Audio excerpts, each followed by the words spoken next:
ما شاء الله ما شاء الله.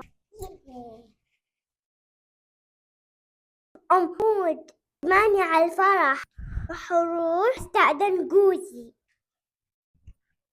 أبو محمد ده في فرح. ممكن أروح شنو ونروح يسوي لنا زبادي.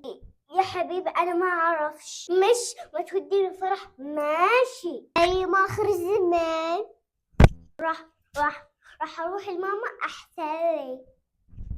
ماما حبيبتي حبيبتي نور البيت والله. ماما قصدي ما يوديني الفرح. يا نهار ابيض.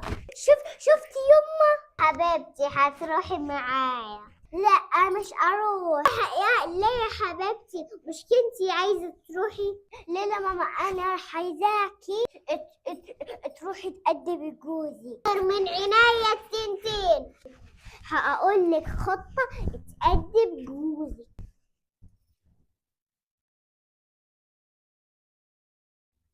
يا ماما راح انفذ كل حاجة. انك هتجيبي العيد بس ماشي. انا راح اوري اخليه يندم. بيبي انا اسفة. راح اسوي لك الطبخة بس ناقصنا الرز. ممكن تروح تدين مامتش كذا ماشي. ايوه ده اللي انا عايزاه. وين جبت الرز؟ معلش يا حبيب. كنت عايزة أشرب المية. تعيدينها يا حبيبي. يا حبيبي دي أول حاجة. أنا رايح أنام. حبيبي بروح معاك.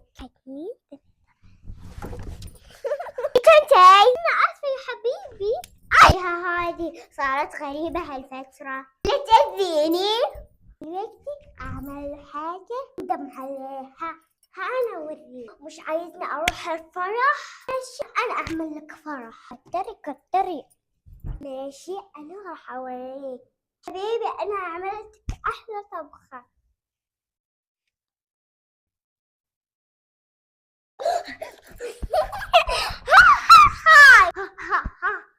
يخليه يندم عشان اليوم انت كلها تأذيني.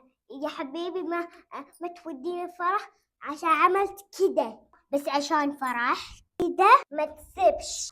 يا حبيبي خلصنا الفيديو. ايه رايكم فريدة؟ كذا خلصنا المقطع. ان شاء الله عجبكم. باي.